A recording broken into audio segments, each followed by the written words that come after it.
Entonces, vamos a ver el penúltimo tema de la primera unidad, que son las ramas de la microbiología y las ciencias auxiliares, ¿no?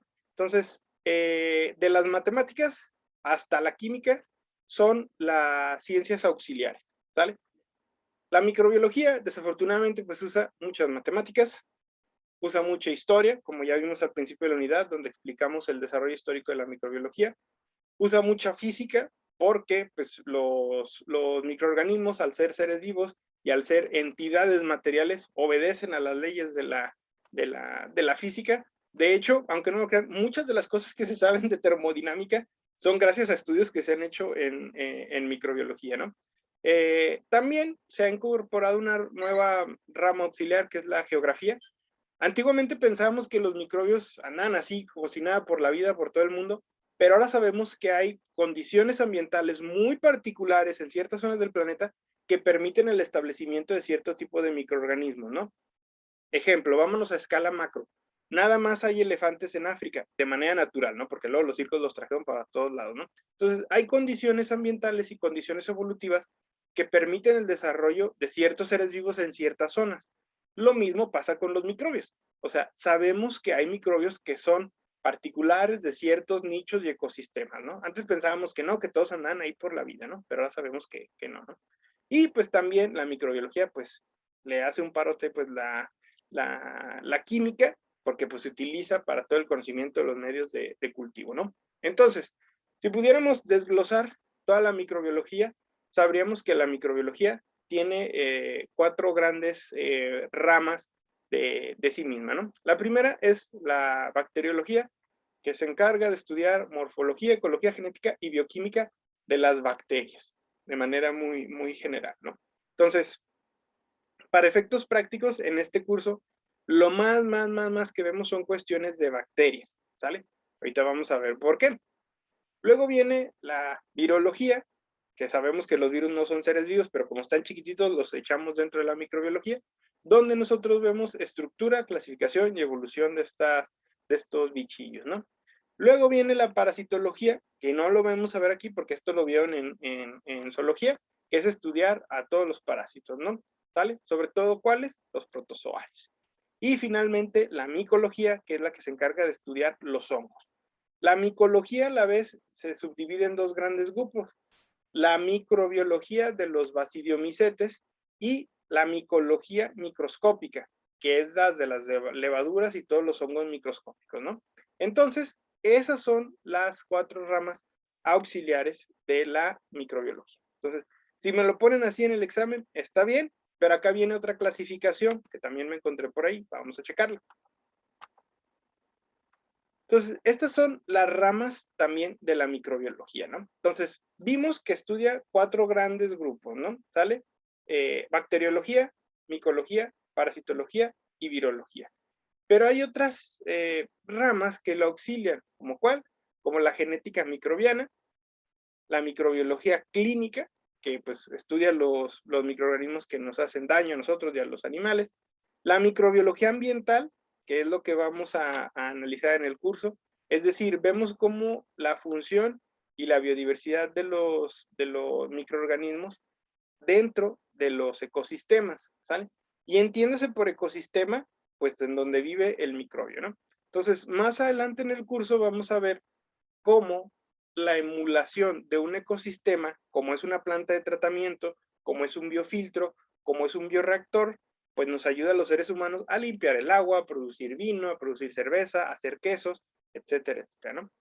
Luego viene la microveterinaria, que pues se especializa en los animalitos, la aeromicrobiología, que cada vez es una ciencia que se desarrolla más. Sabemos que hay microbios hasta 9 kilómetros en la columna de aire. O sea, el aire tiene muchísimos, muchísimos bichos y pues básicamente el aire pues es un agente de dispersión para los microbios. Entonces, conocer cómo se mueve el aire permite saber cómo los microorganismos logran distribuirse a lo largo del globo, ¿no? Y ahorita la aeromicrobiología está súper de moda porque los modelos de dispersión aérea se han utilizado pues para ver cómo demonios se transmite el COVID, ¿no? Entonces, por eso es tan importante, Y esta razón es por la cual sabemos que el COVID es de transmisión aérea y esa es la razón por qué pues siempre andamos con el cubrebocas, porque se hicieron estudios del tipo de aeromicrobiología, ¿no? Luego viene la microbiología evolutiva, que yo le muevo un poquito a eso, por el hecho de que conocer la evolución de los microorganismos nos permite saber cuáles pueden ser patógenos, cuáles no, y cómo tratarlos, ¿no? Mi favorita, que es la microbiología espacial, que es ver cómo demonios los microbios pueden vivir en el espacio extraterrestre. Y sí, la NASA estudia el potencial de los microbios como extraterrestres, ¿no? Para que se den una idea, se llevan microorganismos al espacio, los torturan, los ponen al vacío, les echan químicos, los dejan afuera de la nave y luego los vuelven a meter. Y los que sobreviven, pues son los más perrotes, y eso nos da una idea de cómo puede ser la vida en otros ecosistemas fuera de la Tierra, ¿no? A estos microbios también se les conoce como extremófilos, y no sé si les había comentado, pero también no les voy a dar clase una semana en octubre, porque me hablaron mis camaradas de la Red Mexicana de Extremófilos y me invitaron a un congreso que es en La Paz.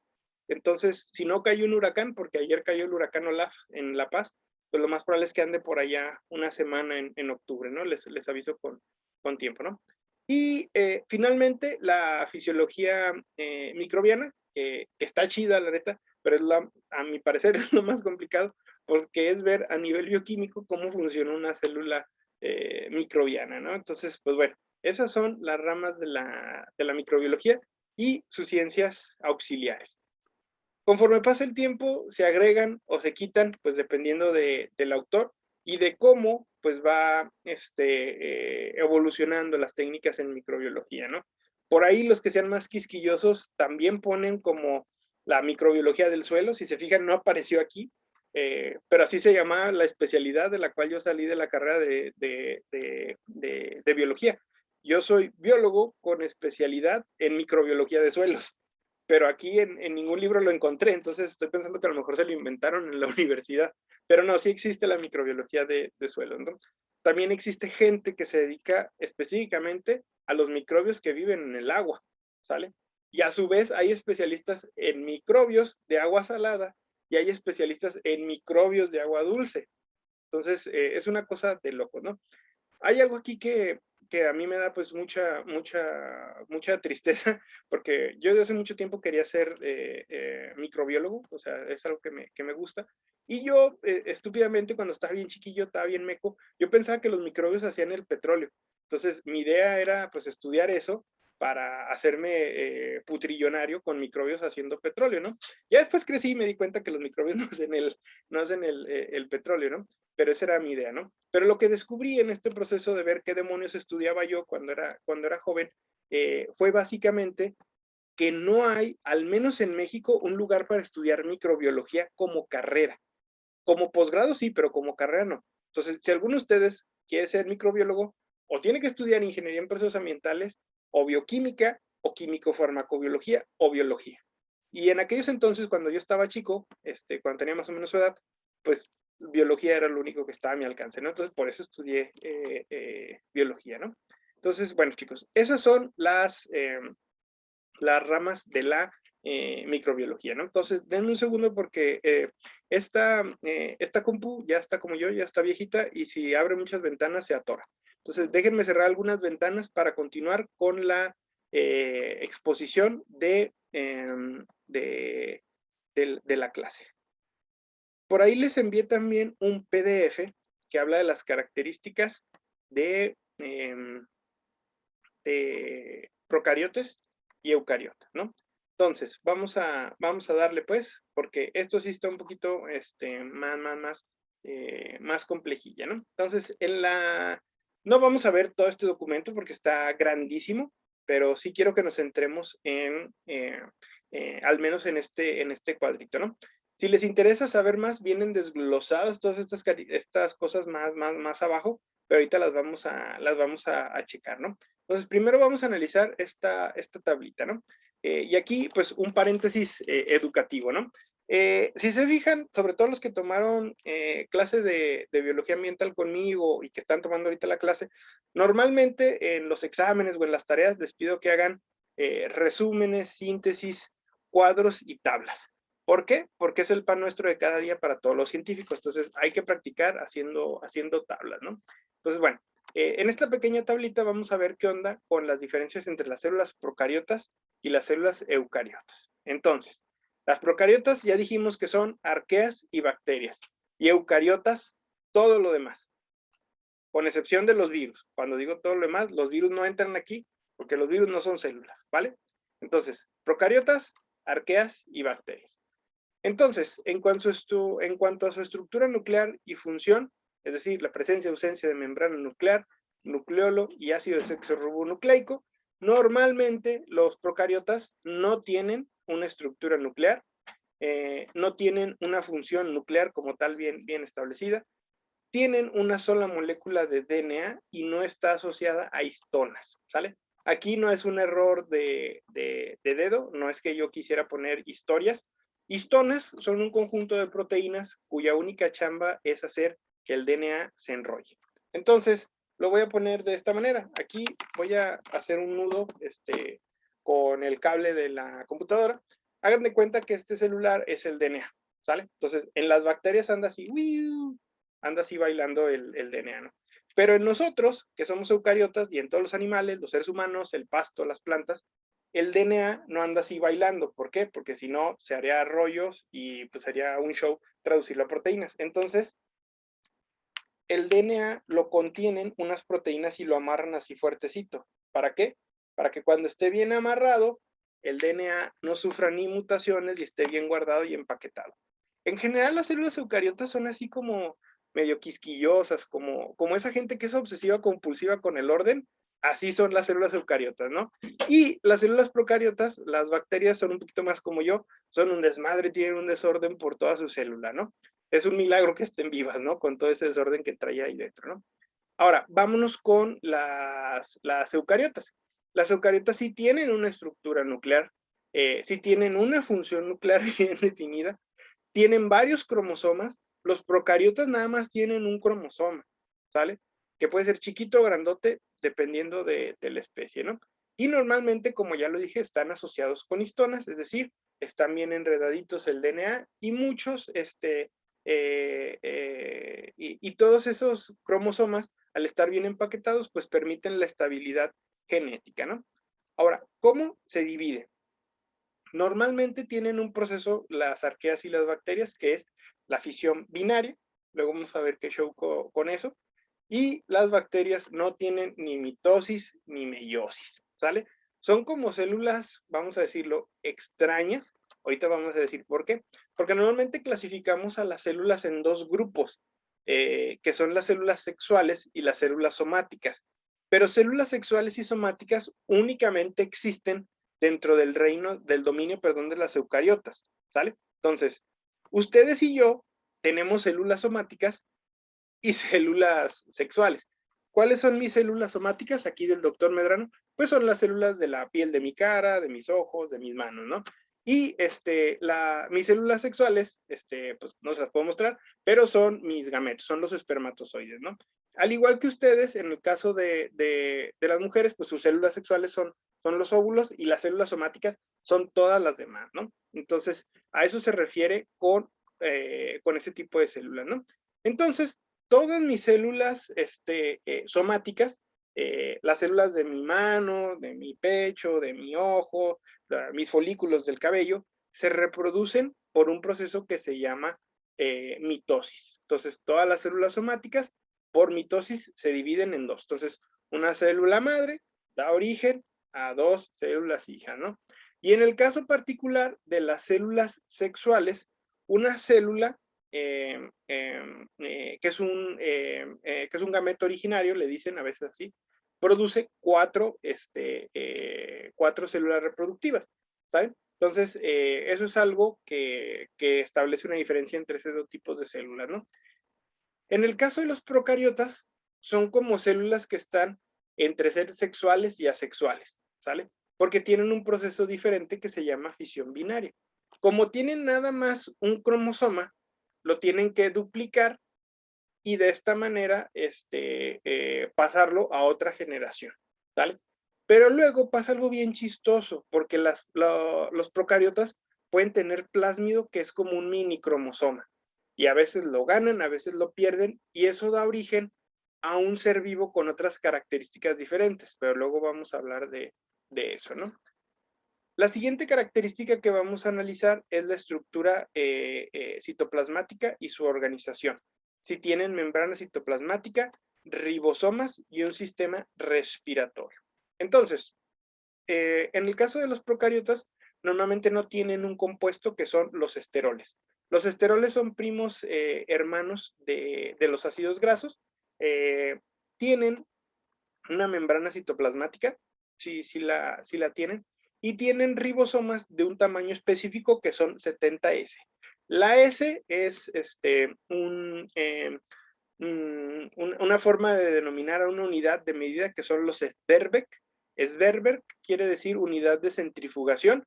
¿A cuánto equivale? No me pregunten, pero ¿cómo se llama? Las centrífugas tienen medidas en Svedberg, tú le puedes poner 70, y se le puso que los ribosomas de estos, pues normalmente, cuando le das 70 Svedberg, vamos a decir, las revoluciones, se separan de la célula y tú los puedes aislar, ¿no? En el caso particular de los eucariotas, como ya dijimos, pues tienen un sistema de endomembranas, su membrana citoplasmática es un poquito más especializada, y aparte tienen estos compuestos que son los esteroles, y tienen unos ribosomas que son un poquito más grandes, son los de 80S. Requieren más revoluciones para separarlos. ¿Por qué? Pues porque están más pesadotes, ¿no? Y aparte, tienen mitocondrias especializadas. Las mitocondrias son una cosa muy, muy, muy, muy curiosa, porque las mitocondrias son, en el caso particular de los eucariotes, son como los pulmones celulares, se encargan de la respiración celular, ¿no? Y las mitocondrias son bien chistosas porque todas las mujeres, pues sabemos que son mujeres, ¿no? Pero los hombres tenemos más DNA femenino que masculino. Ahorita vamos a explicar por qué. Hagan de cuenta que este círculo que estoy haciendo, pues es un ovulillo y aquí un espermatozoide, ¿no? Entonces, cuando ustedes y yo fueron concebidos, la colita del espermatozoide se queda fuera del óvulo, ¿cierto? Pero la colita del espermatozoide, ¿qué tiene? Tiene las mitocondrias, ¿sale? Entonces, yo no tengo ni una sola mitocondria de mi papá. Todas mis mitocondrias son producto del óvulo de mi mamá. Y las mitocondrias a su vez tienen DNA. Entonces, yo, como hombre, tengo más DNA de mi mamá que de mi papá. Aunque me parezco más a mi papá físicamente hablando, ¿no? Entonces, por ahí hay teorías muy raras que indican que al parecer la homosexualidad puede ser debido a este extra de DNA femenino, pero no se ha comprobado nada aún, ¿no? Muy bien, continuando entonces, la siguiente característica que vamos a analizar es la pared celular, ¿no? Normalmente las bacterias y las arqueas tienen una pared celular bien gruesa, bien rígida y muy, muy, muy compleja, ¿no? Que está compuesta de un compuesto que se conoce como el peptidoglucano. Entonces, el peptidoglucano es como un chaleco de Kevlar que le permite aguantar de todas las bacterias, ¿no? Aguanta el calor, la temperatura, los rayos X, la luz ultravioleta, los antibióticos, etc., etc., etc. Pero los eucariotas no la tienen. O sea, es muy, muy, muy, muy, muy raro que una célula eucariota tenga ese tipo de compuestos, ¿no? Por lo general no tienen peptidoglucano. Hay algunas células especiales que sí tienen pared celular, ¿sale? ¿Cuáles son estas? Las células vegetales. Las células vegetales tienen pared celular, pero no es de peptidoglucano, es de celulosa, ¿sale? Entonces, la celulosa es un polisacárido de glucosas, muchas, muchas, muchas glucosas unidas por un enlace tipo beta, ¿sale? La siguiente característica que vamos a analizar son los mecanismos metabólicos. Normalmente las bacterias ahí sí nos ponen una arrastrada porque son más, tienen una diversidad metabólica grandísima. Normalmente tienen algunas características accesorias. Hay microorganismos que son aerobios, es decir, que dependen completamente del oxígeno, y hay otros organismos microorganismos, perdón, que son completamente anaerobios, que si tú les echas oxígeno, se mueren. Y hay otros más interesantes que son facultativos, es decir, que si hay aire, respiran, y si no, aguantan la respiración y hacen otra cosa. Entonces son bien perronas, ¿no? Aparte, le debemos mucho a los microorganismos porque hacen algo que nos ayuda a los seres humanos a vivir. ¿Qué es eso? La fijación de nitrógeno. El nitrógeno es un gas, el nitrógeno molecular o diatómico de fórmula N2 es súper importante para la vida por una simple y llana razón. Es uno de los componentes principales de las biomoléculas, principalmente ácidos nucleicos y proteínas. Desafortunadamente, los eucariotes no podemos fijar el nitrógeno. Lo podemos respirar, pero no lo asimilamos. ¿Por qué? Porque el nitrógeno anda ahí nadando en el aire. El 80% de nuestra atmósfera es nitrógeno. Pero quienes hacen esa chamba son las bacterias. Las bacterias lo respiran y lo transforman a compuestos que las plantas pueden usar. Y las plantas de esta manera pueden producir DNA y proteínas y nosotros nos podemos tragar las plantas. Entonces, si no hay bacterias, no hay fijación de nitrógeno. Y luego alguno de ustedes que sea más vivillo me va a decir, no es cierto, profe, yo leí que el nitrógeno sí se puede fijar. Sí, sí hay mecanismos de fijación físicos para el nitrógeno, como las tormentas solares, como los rayos, como una que otra explosión de volcanes, ¿no? Pero pues imagínense todo lo que tendríamos que conjugar para que pudiera haber nitrógeno disponible, o sea, tormentas solares, tormentas eléctricas y erupción de volcanes, pues tendríamos que vivir en el infierno, ¿no? Y eso no permitiría que la vida se asentara, ¿no? La ruta metabólica por excelencia de los eucariotas es la glicólisis, también conocida como glucólisis, que es la forma en que los eucariotas rompemos la glucosa para obtener energía, ¿no? Aquí hay un error, porque hay glucólisis en condiciones aerobias y anaeróbicas. La que nosotros usamos es la aerobia porque nosotros utilizamos como un agente oxidante, valga la redundancia, el oxígeno, y de esta manera logramos romper o desdoblar la molécula de glucosa para obtener energía. Normalmente obtenemos 36 ATPs, netos son 34, ¿por qué? Pues porque gastamos 2 en este proceso, pero los anaerobios producen 6 ATPs, 4 netos. Entonces los organismos que son anaerobios producen menos energía, se tardan más en crecer, son más lentos, son más chiquitillos, etcétera, etcétera, ¿no? Entonces, para que nosotros podamos vivir, necesitamos glucosa. Afortunadamente, la glucosa no está como que en peligro de extinción ni en escasez. La glucosa la encontramos prácticamente en todos lados y en todas las cosas que tienen azúcar, ¿sale? Prácticamente en todas las cosas que saben dulce, con excepción de los edulcorantes, ¿sale?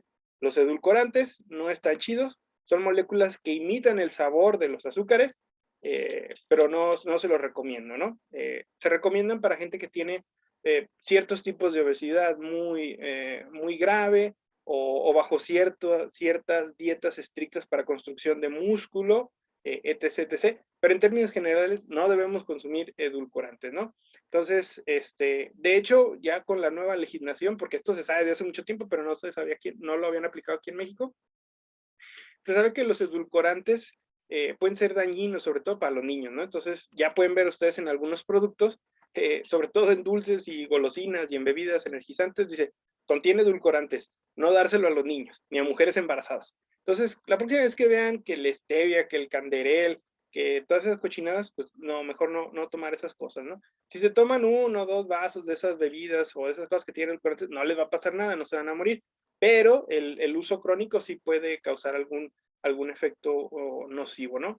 Y bueno, se nos va a acabar el tiempo, chicos. Vamos la próxima vez, me recuerdan, nos quedamos aquí analizando el tamaño de este tipo de células y luego vamos a analizar los esquemas para ver las diferencias entre las células procariotas y eucariotas, ¿vale?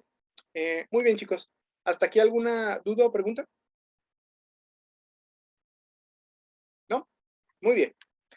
Sale pues, chicos, sería todo por hoy.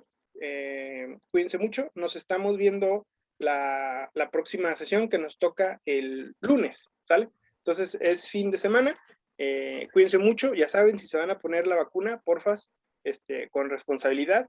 Y no anden engañando por allá a sus maestros, porque ya me tocó gente de agronomía que ya van 3 veces que se pone la vacuna. Entonces, el esquema de vacunación, pues nada más son 2. Entonces, todavía no hay estudios fidedignos que muestren qué pasa si combinamos vacunas. Entonces, si les dijeron que su esquema de vacunación son 2, pónganse las 2. Si les dijeron que es una, pónganse en una, porque no porque te andes poniendo todas las vacunas vas a estar más protegido contra el COVID. De hecho, es peor porque pues, le metes una madrina a tu sistema inmune y está muy estresado produciendo los anticuerpos. Entonces, si les tocó una y ya, ¿sale? Y vayan el día que les toca, ¿no? ¿Sale? Porque luego por querer ir en bola, tu apellido es con Z y el de tu amigo, tu amiga, tu novia es con A, pues quieren ir juntillos, pero pues no se puede, ¿no? Entonces hay que tener paciencia, ¿sale? Muy bien, chicos, sería todo por hoy. Cuídense mucho y nos estamos viendo el lunes, ¿sale? Descansen el fin de semana. Chao. Bye, bye. Bye. Chao.